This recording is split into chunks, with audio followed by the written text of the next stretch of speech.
Bueno, ya estamos aquí en la videocolumna de este martes último de marzo de este 2020, perdón, pero ya me ando adelantando mucho. Quiero que pase este año muy rápido.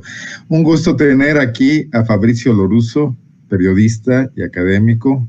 Hace tiempo que no platicábamos frente a las cámaras. Fabricio, muchísimas gracias por aceptar esta charla hoy en martes de cuarentena. ¿Cómo estás? Bien, gracias a ti, Arnoldo. No te escucho, Fabricio. Pues todo muy bien. Hoy en martes de cuarentena, ¿cómo estás? Bien, gracias a ti, Arnoldo. No te escucho, Fabricio. Ay, perdón, déjame. Pues todo muy bien. Hoy en martes. Ya, listo. Tenía acá tenía activado mi YouTube, que me estaba monitoreando. Ya listo, perdón, adelante, ahora sí empezamos. ¿Ahora sí me escuchas? Sí, te escucho muy bien. Pues muchas gracias por invitarme a estar aquí de vuelta, como en los viejos tiempos del programa, y más bien en una videocolumna, y un saludo pues a todos y todas los que nos escuchan, para hablar un poco del coronavirus, ¿no?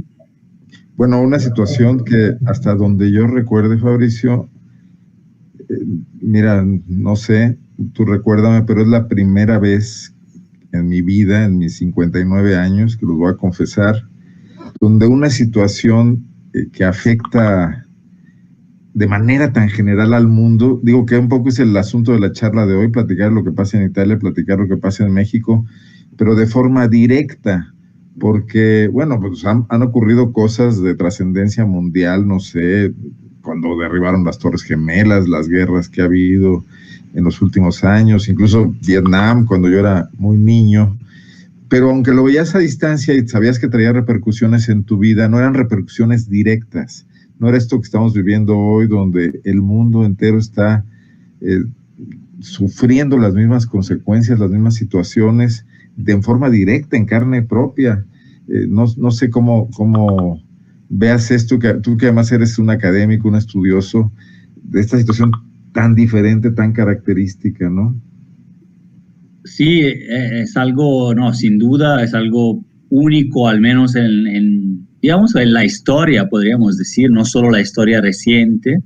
Claro que ha habido pandemias enormes en 1918, en el siglo las vivimos nosotros, ¿no? La influenza, claro, la gripe porcina, etcétera, el SARS, o sea, sí ha habido recientemente y menos recientemente pandemias o epidemias en muchos países, pero el grado de interconexión global que tenemos ahora es mucho mayor, y el mismo virus también parece ser bastante más rápido y activo, y pues las dos cosas juntas, ¿no?, han creado ese boom.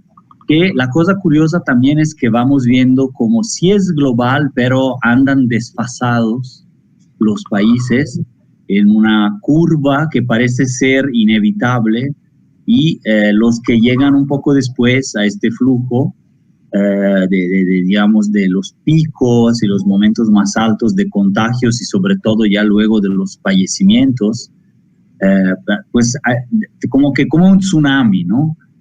Como sí, que hay un tiempo en que llega. Si te parece, vamos un poco por partes a esas consecuencias. Lo primero, un poco que yo te menciono, es esta situación. Digo, me imagino, no sé, la Segunda Guerra Mundial. O sea, mi abuelo tenía un viejo radio de esos que agarraban onda corta y escuchaba las noticias por las noches de qué pasaba y oía transmisiones desde Europa. Pero él no estaba viviendo esa situación, ¿no?, directamente. Aunque muchos países la vivieron, y es la primera guerra auténticamente mundial. Hubo zonas, América Latina, sobre todo los propios norteamericanos en su territorio, porque el único ataque que sufrieron en su suelo fue en Hawái, que no vivían eso. Y hoy no, hoy nadie se está escapando. Hemos visto cómo gobernantes como Trump, como López Obrador, incluso como Bolsonaro, estaban viendo esto muy lejano y lo minimizaron. Y hoy lo tienen, y lo tienen de forma grave, cambiando sus propios discursos, ¿no? Entonces, esto es parte de esa globalización, por supuesto. La facilidad hoy para viajar es lo que ha hecho que esto se extienda así, pero esto sin duda va a marcar a nuestra generación. Digo, antes de entrar a los detalles ya de la vida cotidiana afectada, me parece eso un gran tema, ¿no, Fabricio? No, sí, sin duda, desde luego. Es que es algo, si te acuerdas, ya con, por ejemplo, aún así con fenómenos muy grandes que hemos tenido, las Torres Gemelas, etcétera, sí era más indirecto.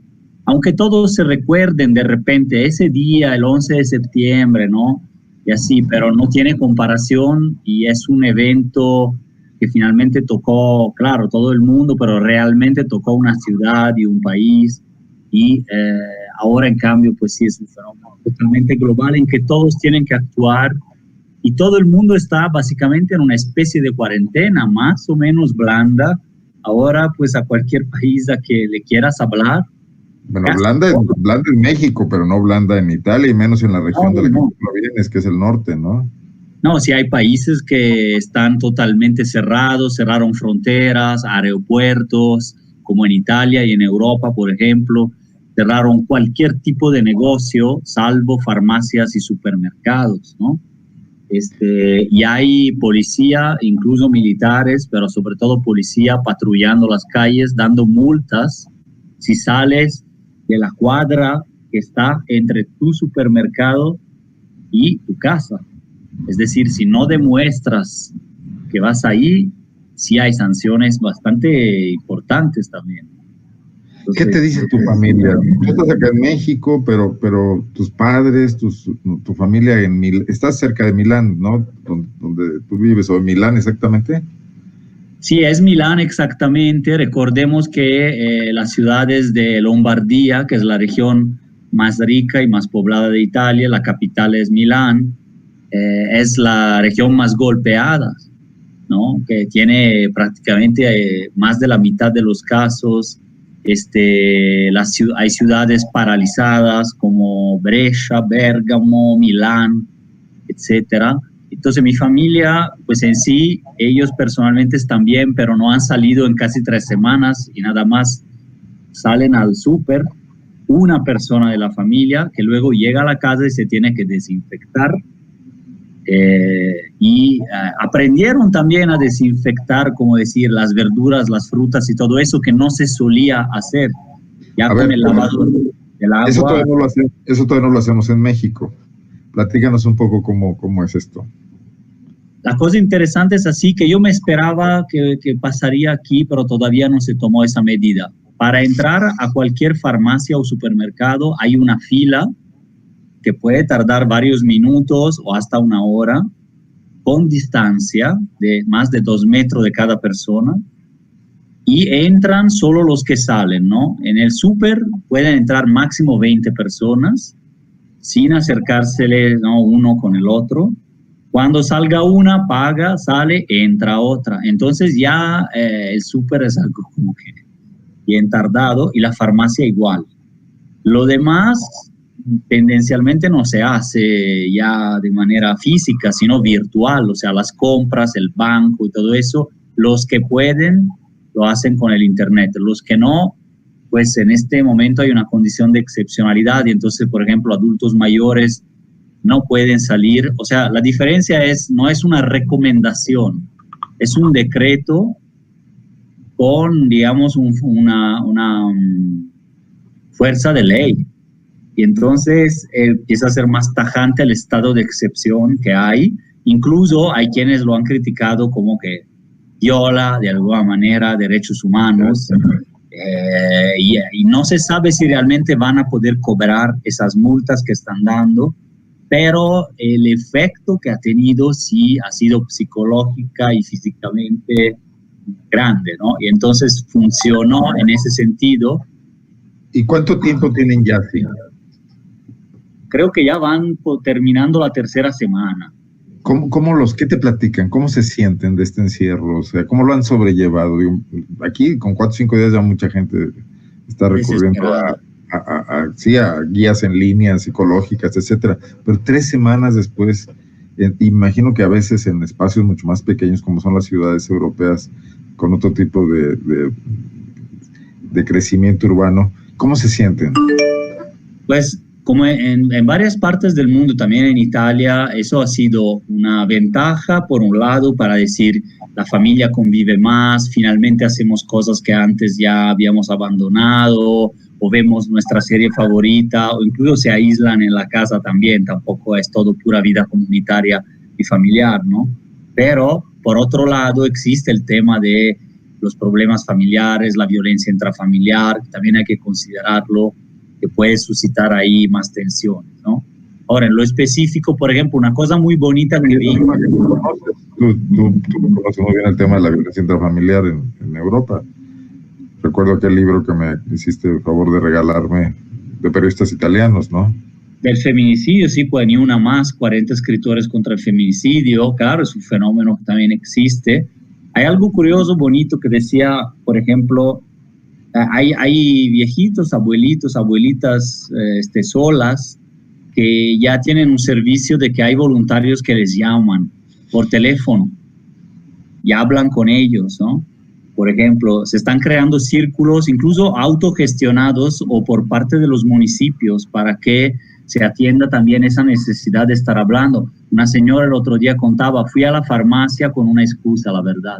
Entré y dije, perdónenme, me siento mal, pero en el sentido de que estoy sola, vine para charlar un rato, si me dejan y compro algo acá. O sea, hay situaciones de ese tipo también que se dan.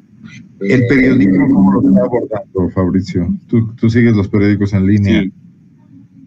Sigo un poco España y, claro, más Italia también, de lo que se ha dado. Eh, Mira, en un mes y medio ha pasado de todo.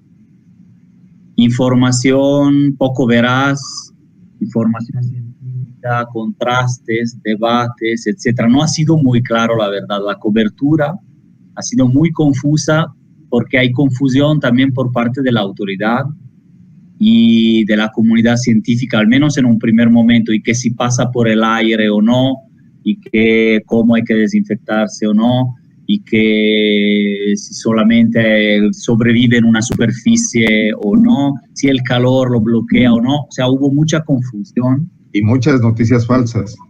Sí, estamos en la época de eso, y también imagínate con esto cuántas cosas se pueden inventar. Y que el complot de China y la guerra mundial y Estados Unidos, sí, pero finalmente no abonó mucho. Ahora, bueno, a eso estamos expuestos y aquí lo vamos a padecer, lo estamos padeciendo ya. Pero la otra parte, la parte humana, la parte de la psicología social, individual, que esa me interesa mucho. Se han contado buenas historias en los medios de comunicación sobre esta afectación generalizada. Sí, también, mira, ha habido mucha cobertura de los médicos y los enfermeros, las enfermeras, que están en una especie de frente. Se ha presentado como un frente de guerra, porque estamos hablando de más de 12,000 muertos en un mes. Eso es como algo que te recuerda más bien la Segunda Guerra Mundial. En Italia no ha habido una afectación así. España va por las mismas. Creo que ni cuando fueron a la operación del Golfo, ni a Irak, ni a Afganistán. No, claro que no. Ahí eran como y aparte, bueno, sí, claro, en Irak, en esos países, sí, pero digamos, en la ex Yugoslavia es lo más cercano, pero no afectó directamente, como decías, ¿no? Y entonces están las historias y hay más de 60 doctores y operadores de la salud muertos también. Tampoco se había dado. Mañana al rato publicamos un reportaje sobre cómo se sienten muchos trabajadores de la salud en Guanajuato, que también están preocupados por la escasez del equipo de protección, sabiendo ya que esto es riesgoso y que tiene serias posibilidades de contagiarse si no tienen la protección adecuada.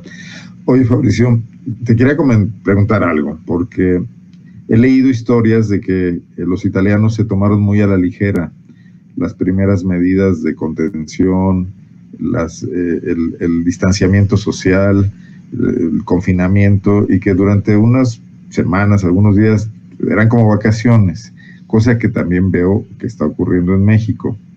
Y esto al final de cuentas tuvo mucho que ver con que no se parara a tiempo, no se aplanara la curva, con ese famoso término que se utiliza mucho, y que se dispararan los casos de contagios y se colapsara el sistema de salud. Tú tuviste un pulso de esto, me imagino, más cercano. Sí, efectivamente sucedió.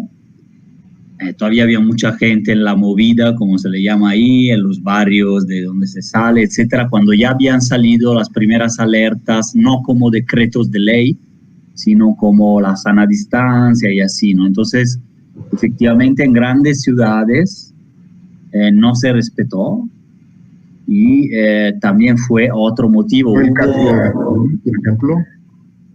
Pues en otro, bueno, no me acuerdo si en Italia sí, pero en Inglaterra, en otros lados hubo partidos de fútbol. Aquí hubo en Guanajuato un rally con extranjeros. Un concierto en la Ciudad de México con 120,000 personas. Y eso puede ser un potencial de que de aquí a esta semana veamos todavía los efectos, ¿no? La cosa es que también, por ejemplo, no se cuidaron los aparatos de protección para la salud dentro de los hospitales y en urgencias, sobre todo. Los asilos para ancianos, las prisiones, todos esos lugares también hay que tener mucho cuidado, porque sí hubo revueltas ahí. Y por fin las empresas, es decir, en estos ambientes están hacinados, ya sea los trabajadores, los presos, los ancianos o los conciertos y todo eso. Sí, conciertos ya se prohibieron, escuelas se prohibieron, también en México, qué bueno, pero luego no se pudo contener el virus en esos otros ambientes muy vulnerables. El mismo joven enfermero en un asilo de ancianos, sabemos que en Italia hay muchos también por la población que es más mayor, pues también se enfermaron muchísimos de ellos, o sea, de los jóvenes que estaban en contacto, en prisiones, en empresas con mucho hacinamiento, y se resistieron hasta la semana pasada a cerrar las actividades productivas. Y ahora están... Hace apenas una semana. Eso muy poquito lleva, sí. Ya cerraron eso de la cuarentena obligatoria con decreto, con las multas, con la policía, ok. Eso ya lleva casi la tercera semana. O ni tanto en realidad. Esta última, digamos, de bloquear las actividades no necesarias, que aquí ya se ha hecho desde hoy, allá lleva también muy pocos días en comparación con lo que sucedía. Se ordenó ayer mediante un decreto, pero yo no veo que se esté cumpliendo al 100%. Hoy empresas todavía trabajaron, el transporte urbano todavía funcionó. Es más, se obligó hoy al transporte urbano, por ejemplo, a cumplir con meter las corridas de normales y no restringirlas, porque eso estaba produciendo aglomeraciones, pese a que hay menos gente. O sea, sí estamos viendo que estamos siguiendo más los pasos de Italia que los pasos de Corea, ¿no? Sí, y de China también, que finalmente como que bloqueó. Claro, estamos hablando de un país básicamente dictatorial o altamente autoritario que pudo también intervenir y ok. Pero aún así las medidas que se toman en Italia también han sido bastante fuertes, pero como te digo, la de las empresas no. Al inicio no se cuidaron ciertos aspectos, entonces también hubo eso. Esos espacios que te digo, ¿no? Asilos, prisiones y otros espacios de hacinamiento tampoco se previó, y sobre todo la salud para los trabajadores de la salud del hospital, valga la redundancia, tampoco se cuidó mucho. Entonces sí, ahora parece que está funcionando, pero ya van 12,000 personas muertas, que es muchísimo, ¿no? En Italia ya se está dando todo. Mira, quiero que veamos una página y le voy a decir a Juanjo, nuestro productor de esta charla, que avisarle que voy a compartir mi pantalla, Juanjo. Ojalá pueda verse esto, si me dan un segundo para mostrar. Y bueno, además recomendarles mucho esta página a quien esté interesado en darle seguimiento al tema, ¿no? ¿Se alcanza a ver, Fabricio? Sí, es la que todos tendríamos, ¿no?, que estar revisando, que está en tiempo real, ¿no? Está en tiempo real, conforme a cada país muestra sus cifras. Por ejemplo, México, que acaba de actualizar sus cifras. Aquí puedes ver en esta parte que estoy moviendo los países en orden del número de casos que tienen. Brasil con 5,000 ya, bueno, México aparece sobre los 1,000. Aquí está, bueno, todavía son las cifras de ayer, 1,094, porque el día de hoy ya se actualizaron y son 1,200 y tantas. Y bueno, el mapa te sitúa y puedes ver la cantidad de muertes, los recuperados, 35, 28 al día de ayer. Yo imagino que en unos minutos más esto se va a actualizar, en algún tiempo breve. Y la curva. Aquí puedes analizar la curva de los casos y exactamente, en México la curva está empezando a levantarse. Vamos a ver, por ejemplo, la de Italia, tu país, donde son 105,000 casos, o sea, 100 veces los que tenemos en México en este momento, 12,000 muertes y 15,000 recuperados. Y vemos la curva. La curva con otras proporciones es muy, muy similar.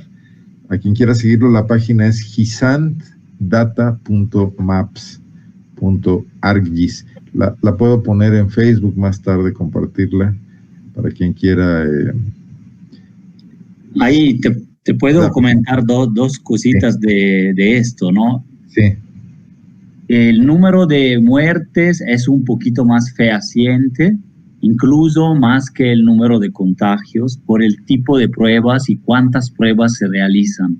Por ejemplo, ahora en Italia hay el debate de que como que bajaron en Lombardía, que es la región principal de Milán, y así, como que dejaron de hacer muchas pruebas como las estaban haciendo la semana pasada, y están resultando menos contagiados. Hay quien sospecha que como las empresas y la Asociación de Industriales quieren volver a producir lo más pronto posible, están impulsando o pues de manera casi natural están bajando esas pruebas que antes hacían más masivamente. Por ejemplo, hubo días en que se hicieron la mitad y entonces te van a resultar menos contagiados para la estadística, ¿no? Leí una nota en El País donde decía que cada país, el periódico El País de España, decía que entrevistando especialistas, cada país está contando de forma diferente, no es homogéneo, ni los muertos, ni los confirmados, ni los recuperados. Sí. Entonces, sí, las cifras son muy imprecisas. Yo imagino que después habrá ejercicios de cruce. Además, está falleciendo gente por neumonías atípicas que no están siendo consignadas como COVID. Bueno, es normal. Yo no me iría en la teoría conspiratoria de que se esté tratando de ocultar información. Yo creo que está rebasada la capacidad de los propios sistemas de salud y los registros gubernamentales. En México vemos, por ejemplo, que ya fue interrumpido el censo de INEGI, el censo de cada 10 años. Va a tener algunas fallas o lagunas porque algunos procesos de reconteo y de confirmación y de lo que ellos hacen para revisar que sus muestras estén bien, no van a poderse realizar, ¿no? Pues sí, esto está ocurriendo así en tiempo real. Pero la estadística no miente y pese a haber subregistros o faltas de detecciones o incluso concedamos que algunas burocracias elijan la posibilidad de ocultar datos porque esto también se ha convertido en una competencia política, Fabricio. Vemos que en México los gobernadores también quieren aparecer como eficientes atendiendo este tema y con un enemigo que no tiene palabra y contra el que es muy difícil luchar y pretenden la mejor manera de controlarlo es con información, como en todas las guerras, ¿no? Se empieza a mentir. Pero independientemente de eso, las curvas están mostrando la peligrosidad, la alta capacidad de contagio del virus, ¿no? Y que pueden ser en realidad muchos más, incluso asintomáticos o con síntomas leves, pero potencialmente contagiosos, pueden ser muchísimos más que incluso que los 100,000 que aparecen de Italia, ¿no? Entonces, sí hay que tener ciertos cuidados. Ya, por ejemplo, ahí ya tienen un sistema de transferencia interestatal, interregional, incluso internacional, que podría ser bueno para México, ¿no? O sea, un acuerdo previo con San Luis Potosí, con Estado de México, a ver, para prever. Pero algo que se está viendo en esta crisis es que la cooperación internacional está dejada de lado. O sea, que muchos países resolvieron a su manera con cierres de fronteras, cierres de aeropuertos, incluso dejando a sus connacionales fuera. Pasó en El Salvador, pasó en muchos estados. No, yo digo interestatal entre los estados de México, por ejemplo. Pues sí.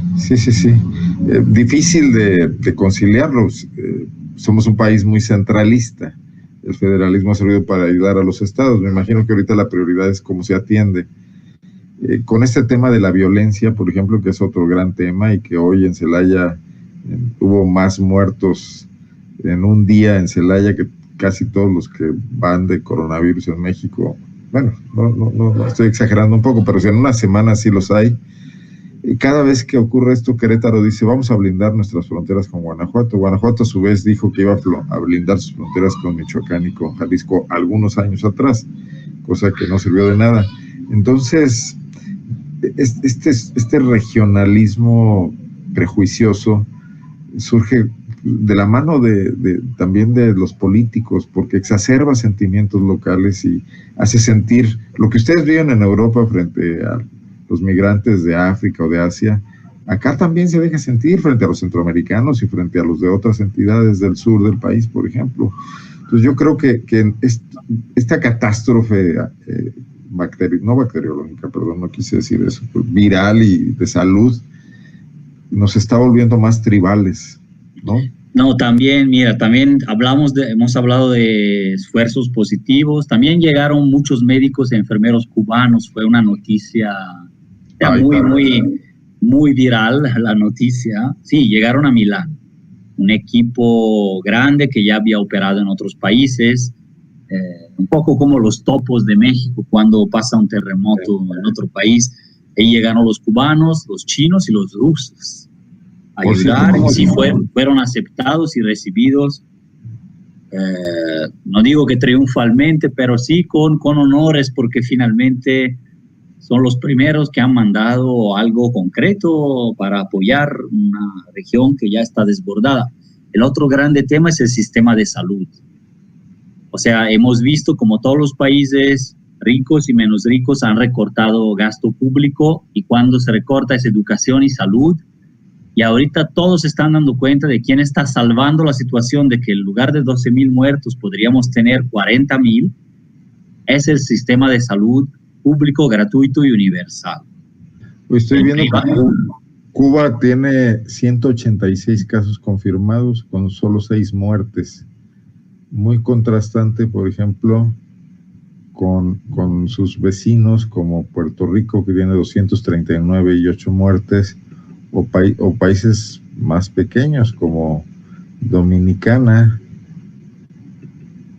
Creo que es un fenómeno muy complejo. Es decir, ¿no? Son muchos factores. Puede ser la globalización del país, cuánta gente viaja al exterior y dónde, la densidad de población, cómo funciona el sistema de salud inmediatamente. Hay muchos factores que, por ejemplo, se está observando esto en Italia, tal vez podría servir para México también. Estas famosas curvas, parece que en el sur del país no se está dando con los tiempos, modos y cantidades que se estuvieron dando y que todavía siguen. Ahorita estamos en el pico máximo que está empezando a bajar, pero hemos tenido entre 800 y 900 muertos en el norte de Italia sobre todo, pero parece que en el sur no se está replicando, o en las islas, por ejemplo, no se está replicando la misma tendencia igual. Entonces parece ser que no necesariamente ahí tiene que explotar de la misma manera. Que va a haber, pero no es igual. Como lo que está pasando en la frontera de México y Estados Unidos, donde los estados norteamericanos fronterizos tienen cifras mucho más altas que los estados mexicanos. O sea, Baja California y California, o Sonora y Arizona, o Chihuahua y Nuevo México, ¿no? Que es Texas también. Eso sí. Se ha estado viendo y dicen, bueno, ¿cómo? Pues la frontera no detiene al virus, pero pueden ser estas circunstancias que tú mencionas, lo que está pasando entre el norte y el sur en Italia. Sí, porque no es un factor climático como se dice. O sea, norte y sur de Italia es casi lo mismo, habrá un poco más de calor al sur, pero no es por el calor, ¿no? Que se detiene el virus. Puede ralentizar ciertos procesos, etcétera, pero básicamente no son tan altas las temperaturas como para decir, ahí hubo. Son otros factores, ¿no? De interacción, de movimiento de gente, etcétera, que tendremos que estudiar más. Pero que... Me imagino que también estás leyendo cosas interesantes sobre el tema. Yo vi este artículo del filósofo surcoreano Byung, se me va a olvidar su nombre, no lo voy a decir bien. Sí. Ya sabes cuál, que da clase en Alemania. Byung es uno de sus apellidos, que habla de cómo han sido más exitosas las sociedades autoritarias para gestionar el virus, sobre todo las que asocian autoritarismo con tecnología. Y China y Corea del Sur son muy avanzadas en el espionaje a sus propios ciudadanos, lograron un seguimiento perfecto de los contactos de cada persona, del aislamiento de los portadores del virus. Digo, después de que pasó la sorpresa de Wuhan y su resistencia a aceptar la existencia de la pandemia, que incluso le costó la cabeza a algunos mandos regionales, después que se pusieron las pilas, ese control estricto de los ciudadanos que sabemos que existe en China, donde el internet no es libre, o bueno, menos libre que en Occidente, les funcionó. Y entonces este filósofo dice que, bueno, pues que marca un modelo. Las sociedades democráticas tienen serias debilidades, lo que ya sabíamos antes con la permeabilidad al terrorismo, etcétera. La libertad tiene sus riesgos, ¿no? El autoritarismo, aunque pueda ofrecer seguridad, pues bueno, también es una forma terrible de vivir. ¿Crees que esté a debate otra vez esto? Sí, creo que siempre está a debate, pero bueno, es decir, ese argumento, yo te digo solo quién lo está usando en Italia, quién lo está usando en Europa. O sea, los neofascistas como Salvini, que fue ¿no? Viceprimer ministro y es el partido dominante ahora. Y Orbán, el presidente de Hungría, que ya tiene plenos poderes indefinidos. Ayer votaron el Parlamento, votó plenos poderes, prácticamente es una dictadura ahorita.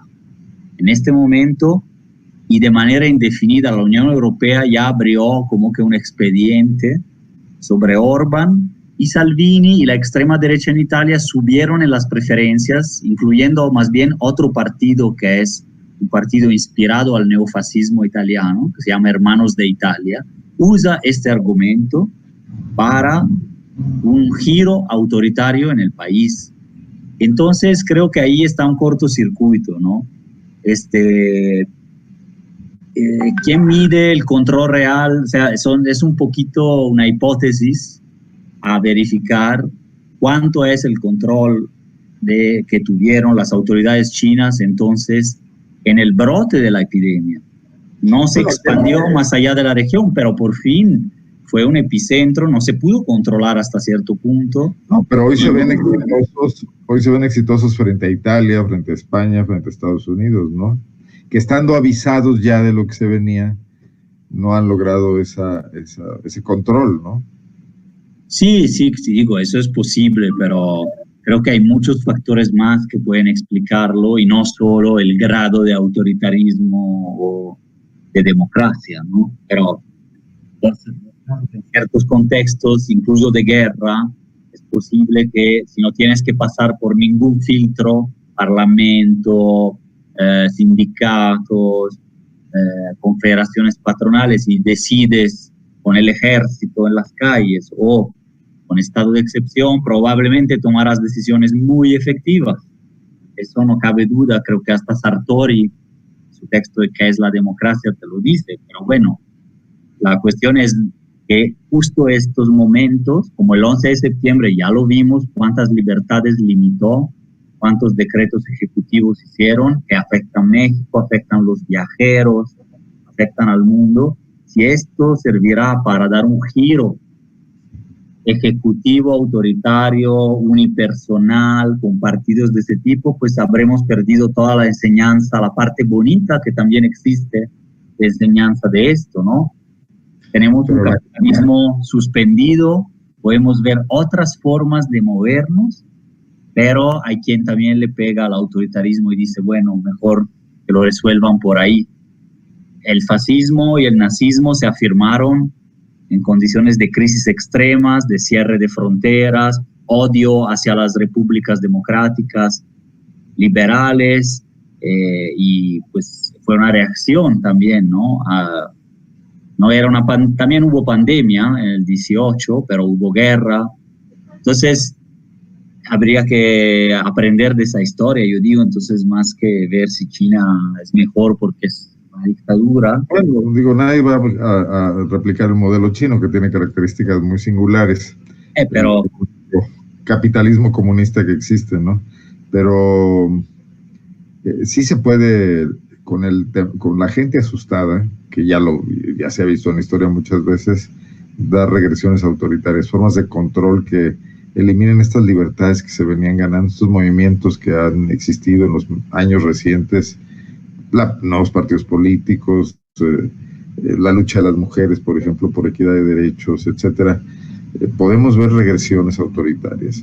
Eso es que algo... después de esto creo que veremos un poco las consecuencias. Por un lado, puede crearse un nuevo tejido de alianzas o social, o apreciar ciertas cosas del aislamiento, pero también puede destruir procesos, alejar gente. Que incluso el autoritarismo puede ofrecer la promesa de controlar a la desbordada empresa privada, que digo, ha pasado, por la que las democracias han sido muy débiles frente a las empresas. Les han aceptado dinero para las campañas políticas, los políticos, cada día surgen nuevos escándalos de corrupción de políticos que aceptan dinero, y las empresas ahora son más fuertes que los estados, son multinacionales, manejan presupuestos brutales.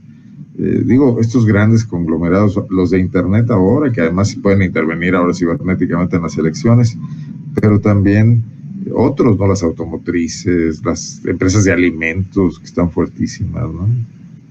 Sí, es que esa fue justo la promesa del fascismo, que era un corporativismo en ese término, de poder controlar al sindicato que hacía muchas huelgas y al patronato o a las empresas que también no se alineaban con el interés nacional, ¿no?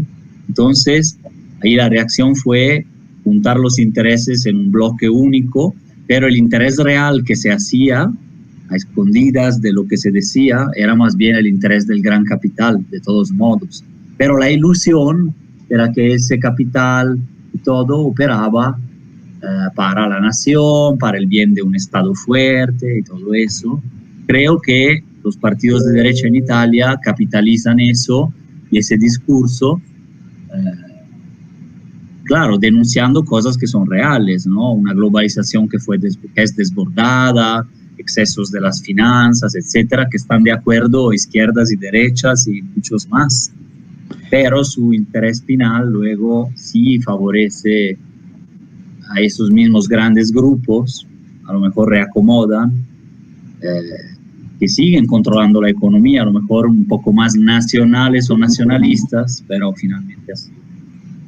Digo, un poco el aprendizaje de ahí de la historia que también en el periodismo lo están mencionando un poco ya para ver qué pasa después, pero por fin. Para cerrar un poco la conversación en esta parte, Fabricio, porque luego te quiero plantear otro tema.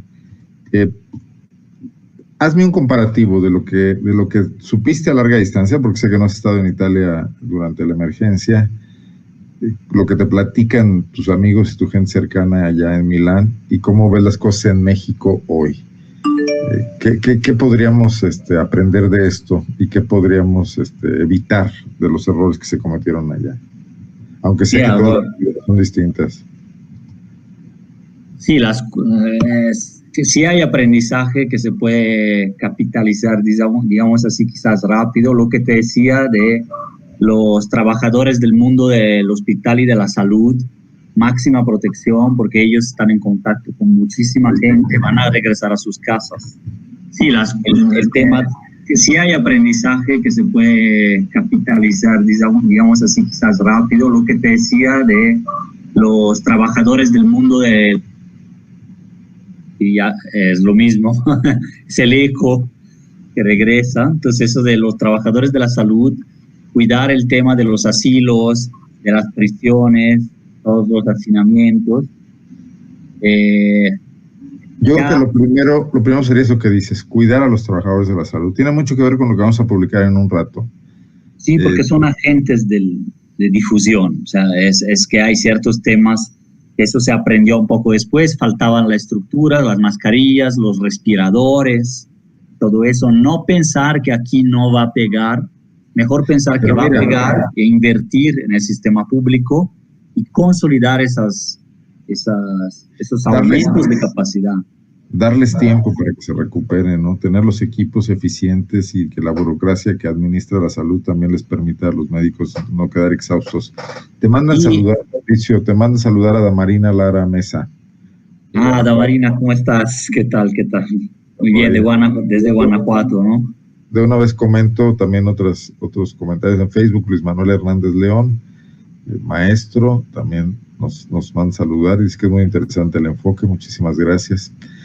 Bueno, también quiero decir que dejé la liga de este mapa, que me pareció muy interesante, que debo agradecerle a Mario Alba, vocero de la Secretaría de Salud, que hoy no me sacó de muchos apuros, pero me compartió esa liga y fue muy interesante ver ese sitio. Aunque el tiempo real no es tan real porque trae un desfase, como ya vimos, quizás de 24 horas, el comparativo entre los países sí resulta muy útil. Bueno, y también quiero cerrar esta parte de COVID porque quiero que comentemos, Fabricio, también ya es una realidad en la que tú como habitante de Guanajuato, que ya lo eres, y académico que estudias estos temas y que además van vinculados a un activismo que realizas de respaldo a grupos de búsqueda de desaparecidos. Bueno, hablar de la violencia en Guanajuato, porque todo el mundo estamos instalados en esta preocupación por el virus y por la pandemia, pero Guanajuato tiene este padecimiento todavía más grave. Hoy en Celaya fue un día de locura. todavía no acabo yo de contabilizar la cantidad de víctimas mortales que ocurrieron el día de hoy entre Celaya, Cortázar y toda esta zona, Laja Bajío, pero por lo menos en un hecho impactante, y déjenme ver si ahorita puedo compartirles algunos medios de comunicación locales. En un negocio fueron asesinadas 4 personas con tiro de gracia de forma terrible, dejando ahí carteles del cártel Jalisco Nueva Generación en una sórdida lucha que hay entre este cártel y Santa Rosa de Lima, que pareciera ocurrir en ausencia total y absoluta de una autoridad federal, de una autoridad estatal, como si fuéramos pueblos perdidos en el oeste. Ahora sí que la ley del revólver, que aquí en este caso es la ley del AK-47. Voy a buscar estas portadas para mostrarles, Fabricio, mientras escucho tu comentario sobre este tema. Sí, no, eso vimos que no ha parado, que hay más de 1,000 y tantos muertos en 3 meses en Guanajuato, nada más, ¿no? O sea, y claro que el tema del virus y de la pandemia va a desviar la atención, y ya lo está haciendo, estamos todos hablando de eso. Pero nos vamos a despertar después todavía con la guerra de aquí, con el conflicto armado mexicano, el conflicto armado guanajuatense entre actores paramilitarizados que actúan a la manera de policías y ejércitos. La tarde de este martes se registró. Perdón. Más que totalmente ausente la autoridad, yo creo que está presente ahí entre los diferentes grupos, en la no actuación o directa actuación y complicidad, ¿no? Está el tema de la fiscalía, está el tema de la militarización de esos territorios que sí la hay, y que también son factores de riesgo para el aumento de la violencia, ¿no? Estoy mostrando la nota de hoy de NAM. Asesinan a 6 personas en ataques simultáneos en Celaya. No fue lo único, porque además bloquearon de nueva cuenta los accesos con autos incendiados y con ponchallantas. Bueno, estoy viendo el periódico Correo, que aquí habla de que incendian autos para bloquear carreteras de Cortázar y Villagrán. La nota está en todos los diarios hoy. Digo, esto subió ahorita en la tarde porque ocurrió a mediodía. Ataque armado deja un policía muerto y otro gravemente herido. Esto ocurrió en Valle de Santiago. Ataques en Celaya dejan 6 muertos y un herido. Los periódicos no están destacando tanto la información como en otros momentos, entendiblemente por el tema del coronavirus, pero la situación está preocupante. Yo creo que la gente en Celaya, cuando pasan estas cosas, le pasa a segundo término el tema de la pandemia, porque pueden ser víctimas colaterales de un ataque de estos que ocurren a horas laborables, en las calles. Bueno, acaban de pasar ataques también a bares hace unos días, también con varios muertos. Sobre esto no hay pronunciamientos, sobre esto no hay videos de los políticos diciendo que van a atenderlo, sobre esto no hay mensajes a la ciudadanía, no hay acompañamiento de víctimas, y además este tema penoso de los levantados y los desaparecidos, y el tráfico de personas, y sobre todo muy probablemente el tráfico de mujeres jóvenes, que también nos está afectando gravemente, Fabricio. No, y sí, siguen aumentando, y según ese patrón de desaparición brutal en casa habitación, en las calles, con lujo de violencia hacia las familias, etcétera, ¿no? Y ya no solo en Celaya, Irapuato, Salvatierra, Juventino Rosas, pero también en León, ¿no? Son cada vez más los casos de personas desaparecidas ya con diferentes finalidades, ¿no? O diferentes modos de actuar, pero que sí tienen mucho que ver con esos enfrentamientos, pero con un sistema que lo ha dejado prosperar, ¿no? De alguna manera, con la impunidad total. Con el virus yo veo agraviarse más la situación. En Italia ya las mafias, que también tenemos aquí, se están aprovechando de esos vacíos, de esos vacíos que se llenan con otras promesas, ¿no? Y otras formas de actuar con los jóvenes, con las jóvenes, etcétera, y también con la extorsión, con el ofrecimiento de soluciones distintas en términos de que cuando tienes crisis de la economía, en Celaya ya cerraban los negocios hace más de un año y están cerrando, imagínate con esto cuánto más cierra, y ahí pues qué economía va a ofrecer el bienestar que no llega por otros medios, ¿no? Esa economía, ¿cómo decir? Muerte básicamente, pero que es una economía mafiosa, en el sentido que ya incluye muchos intereses, ¿no? Y da miedo. Y que le da una solución a la gente, le permite vivir mejor que otro tipo de trabajos, como pasó en Santa Rosa de Lima con el robo de combustible.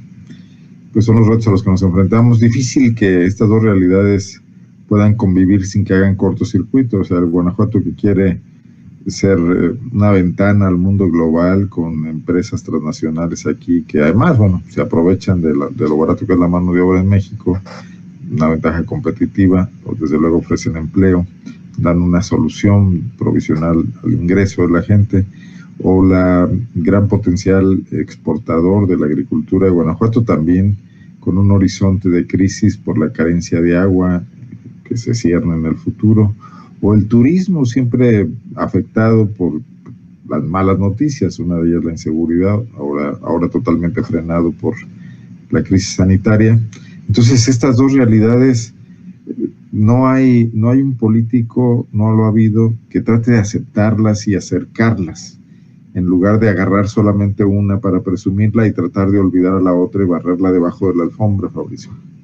Es que la otra, es decir, la debajo de la alfombra, es en parte, no solo, ¿no? Pero en parte producto de la primera, producto de la desigualdad que el modelo de desarrollo ha profundizado. No la creó tampoco, pero existía. Se ha profundizado mucho la desigualdad en Guanajuato. En 3 años ha crecido hasta ser segundo nivel nacional, segundo estado más desigual a nivel nacional. Entonces, son justo esos polos, ¿no? El polo de desarrollo, pero para pocos, con al ladito todas los barrios, ¿no? Y las comunidades rurales, en todo el área León, Silao, el corredor, ¿no? Y esa enorme desigualdad pues se refleja en aumento de la violencia estructural y la violencia física totalmente. Si más le pones una disputa territorial por recursos, negocios, ya sea de hidrocarburos, de extorsión, de tráfico de personas, armas y drogas, más una implantación de un modelo militarizado, que no solo es el federal, sino que es el estatal. Tanto es así que hay prepas militarizadas, que digamos es como la punta de lanza ideológica de ese modelo, pero digamos es una política que viene de la mano dura, de esa idea del mando único también. Pues es la política de un capitalismo salvaje, ¿no? O sea, para garantizar las mejores condiciones para las grandes empresas, pues tienes que pacificar, casi tratar como aldeas estratégicas a las ciudades. Leía al filósofo Marcus Gabriel también en una entrevista en El País, que dice que el orden mundial previo al virus ya era en sí mismo era letal, que el virus no vino más que a agudizar contradicciones, pero que ya estamos viviendo un régimen que no tiene ningún empacho en matar a la gente. No, por eso se habla ya cada vez más de la necropolítica, la política de decidir quién va a morir, de dar muerte. Y no solo la hace el Estado. Con el virus se ha visto también en Italia, o sea, se tuvieron a veces que sacrificar personas mayores, porque cuando ya no hay recurso y el Estado se retiró de la salud por un modelo que es privatizador de la salud, o sea, no, eso se eligió, se llegó, entonces cuando tienes que tomar esa decisión, estás decidiendo a quién le das la muerte. Eso en Italia pasa así con el virus, pero en América Latina, en México, eso pasa en la vida cotidiana de las personas. Por eso se espantan menos por el virus que por su vida cotidiana normal, en donde los sectores más pobres, más marginados, que están fuera de las estructuras de todo, de salud, de pensiones, de cualquier cosa. Pues se decide que son sacrificables, que pueden morir. Es una política necropolítica en el sentido así, y no es que la haga un gobierno de por sí, la hacen una serie de actores, y el cártel Jalisco, y Santa Rosa de Lima, y los militares, y el Estado de Guanajuato, y la Fiscalía, y la Guardia Nacional, y todos contribuyen a reforzar ese modelo. Es ventajoso para la economía en algunos casos. Déjame compartir, Fabricio, la portada de PopLab que está cambiando en este momento. Esta es nuestra nota de 8 por esta noche. COVID-19, equipo protector escaso e inadecuado pone en riesgo a personal de salud. El triunfalismo del discurso oficial asegura que Guanajuato está preparado para atender el coronavirus, pero en las unidades médicas del estado se quejan del escaso apoyo recibido hasta ahora. Y bueno, hay un muy buen cartón de Einar, de pinche Einar, así se llama, no crean que yo lo quiero tratar mal. Algunos documentos que logramos obtener y opiniones, muchas opiniones, los trajes estos que piden y que hay muy pocos, escasos, que se están administrando, la orden de que los trabajadores de 60 años o más, mujeres embarazadas en periodo de lactancia y enfermos de cáncer, VIH o SIDA, trabajadores del sector salud se retiraran a sus casas, cosa que es muy correcta, pues ha dejado muy debilitadas muchas unidades médicas que no han sido suplidos estos trabajadores. Entonces los invito, este es uno de los cubrebocas que llegaron a una unidad médica de muy mala calidad, al parecer vendidos por el proveedor de medicamentos Dimesa, y que algunos médicos dicen, aquí no solo se cuela el virus, se cuela hasta una hormiga, como si fuera una burla, ¿no? Bueno, nada más quería comentarles que este es un trabajo que estuvimos recopilando, no solamente yo, aunque viene firmada por mí, sino todo el equipo de PopLab, todos mis compañeros y compañeras que me ayudaron a hacer muchas entrevistas. Desde luego no hacemos pública la identidad de las personas que hablaron con nosotros porque sabemos que se exponen a serios riesgos de represión, a perder el empleo. Hay mucha paranoia también en el sector público, muy poca libertad de expresión, posibilidades de opinar. Bueno, ahí está ya en estos momentos publicándose en el laboratorio esta nota. Nada más quería comentarlo, Fabricio. No, me parece muy bien. Todavía creo que se está a tiempo para poder de alguna manera resolverlo o al menos encarar el problema, porque sí, ese fue uno. En Italia fue de lo básico, y también otro punto de hacinamiento importante son los cuarteles militares y policíacos. Eso se ha señalado. En Italia también se ha señalado, además de los asilos, las casas hogar, la gente en situación de calle, las prisiones, que de hecho también son parte de la necropolítica porque se están dejando morir, porque ahí dicen íbamos a meterle a intervenir en esta situación porque por fin están ahí. Pero también existen los cuarteles de policías y militares que también fueron un foco importante y pueden tener crisis graves allá, y los doctores e enfermeros que finalmente son los que están al frente. Entonces es la otra, ¿no?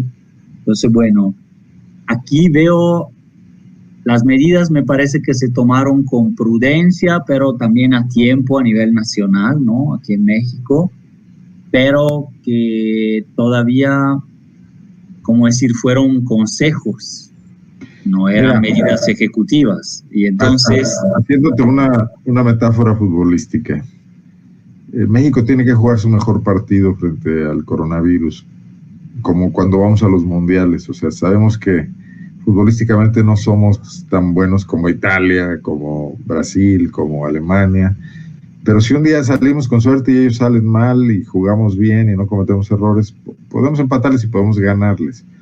O sea, México tiene muchas debilidades estructurales. Una de ellas delicada, grave, que además ha sido muy normalizada y minimizada por la autoridad y por la sociedad también, son las epidemias de obesidad y de diabetes, que tienen mucho que ver con la mala alimentación. A partir del Tratado de Libre Comercio hacia acá y por la llegada de los productos chatarra masivos, ¿no? Tiene también un sistema de salud endeble en número de médicos, en instalaciones, en camas. Entonces tenemos que jugar un partido lo mejor que se pueda organizadamente para tratar de salir adelante, porque países con mucha mejor infraestructura médica no les ha estado yendo bien. Un poco creo que es lo que debe pasar, y no ayuda mucho esto de seguir viendo gente en la calle, de seguir viendo fábricas trabajando con empresarios que no le han dado importancia a esto, porque si sus propios obreros se enferman, pues también son sus clientes al mismo tiempo, y otras gentes afuera también. No solo que se contagien entre ellos, sino que no se detiene el avance. Y el parón económico puede venir por dos causas: ahorita de forma preventiva, por el confinamiento y el aislamiento, pero después por las consecuencias de un efecto más grave, si la enfermedad no es contenida, ¿no? Sí, también hay esto, que otros países hicieron paquetes, porque hay gente que literalmente no puede comer, es verdad, y es verdad que en México hay más, seguro que en Italia. Incluso allá se vieron personas asaltando o tratando de robarse, tomar cosas de los supermercados, ¿no? Pero no con una modalidad tan organizada o entrando con una camioneta y matando casi a una persona como pasó aquí. No saqueos, digamos, en lo que te llama robo. Sí, aquí todavía ni se justifica eso, o sea, ahorita, ¿no? Allá en algunos centros sí, yo diría que es hasta justificado en ese sentido. Algunas personas, como la modalidad, como lo hicieron o intentaron hacerlo, claro, no fue impune, sino fueron detenidos, pero pues estaban ahí, llegaron y dijeron, yo esto no lo puedo pagar. Entonces, perdón. Pero hay paquetes económicos que se deben de activar ya muy pronto, de, no sé, como una maniobra financiera especial. Entonces aquí también hay que pensar en eso, y que entonces por un mes, 2 meses hay medidas extraordinarias. Claro, Estados Unidos puso por ahí $2,000 millones, ¿no? Si no me equivoco. Italia está poniendo 25 millones de euros, y cosas así que pueden tener ese efecto. Aquí también se tiene que prever eso y es difícil implementarlo y todo eso, pero no he visto todavía medidas económicas realmente que den esa tranquilidad, digo, relativa, pero a las personas. Medidas excepcionales para tiempos excepcionales, ¿no? ¿Es a lo que te refieres? Me refiero a la ONU hoy presentó la propuesta nada más de un nuevo plan Marshall de reconstrucción de la economía después de esta pandemia, por ejemplo, ¿no? Un plan enorme, incluso enfocado a países del sur global, no tanto enfocado, claro, a los más afectados del norte, pero sobre todo a lo que puede o va a pasar en América Latina, África, Asia. Entonces, circulan esas ideas, hay que ver realmente de qué manera, ¿no? Eso internacional, pero cada país no está. El plan Marshall tiene un alto simbolismo, pero fue una cosa muy específica para Europa, para evitar el avance del comunismo, básicamente, y levantar la economía de los países que han sido devastados por la guerra y que se convirtieran en filtros o barreras frente al avance soviético. Está bien, pero creo que aquí el caso es otro y tendría que ser mucho más ambicioso, ¿no? Porque de alguna manera te encontrabas con territorios destruidos, pero que eran sociedades con una capacidad de organización y de mano de obra eficiente, ¿no? Digo, levantar a Alemania en las 2 guerras en las que fue derrotada, la segunda más destruida que en la primera, pues fue complicado, pero no fue una tarea imposible, una tarea de romanos, ¿no? Yo creo que te enfrentas a serios problemas si quisieras, bueno, lo que López Obrador le planteó a Trump para detener la migración centroamericana, invirtamos en Centroamérica. La cosa es que sí, de hecho puedes invertir, eso del plan Marshall siempre lo usan para cuando quieren lanzar un plan internacional de algo, ¿no? Es como cuando todo el mundo hablaba de los pactos de la Moncloa para con ello ilustrar el paso de la dictadura a la democracia en España. Y nadie había leído propiamente los pactos de la Moncloa, que eran unos pactos económicos más que políticos. Pero bueno, hoy, Fabricio, tenemos una hora platicando, ha sido muy grato. Espero haberte sacado de tu aburrimiento de estar todo el día. Y no, gracias para romper la cuarentena. Pero creo que es momento de ya darle un espacio al público que nos sigue y bueno, pues agradecerte mucho la posibilidad de platicar y volverlo a hacer en las próximas semanas, ¿no? Sí, no, muchas gracias. Sí. Cuando quieras, igual ahí ajustamos los tiempos y desde luego platicamos. Funcionó el experimento usando, sí. Agradecerle mucho a Juan José Plasencia, que nos ayudó en toda la parte técnica para armar esta transmisión. Además, recordarte, Fabricio, hay que poner en silencio el micrófono en este momento, si te parece. Chao, chao. Chao, gracias. Gracias, y gracias a ustedes también que nos acompañaron. Ya puse ahí en Facebook y en YouTube el link de esta página. Soy Arnoldo Cuellar, estuvo conmigo Fabricio Lorusso, académico y periodista italiano que vive en México, en León específicamente. Buenas noches, pásenla bien, que sea lo menos gravoso posible este encierro que estamos pasando. Hasta luego, nos seguiremos viendo.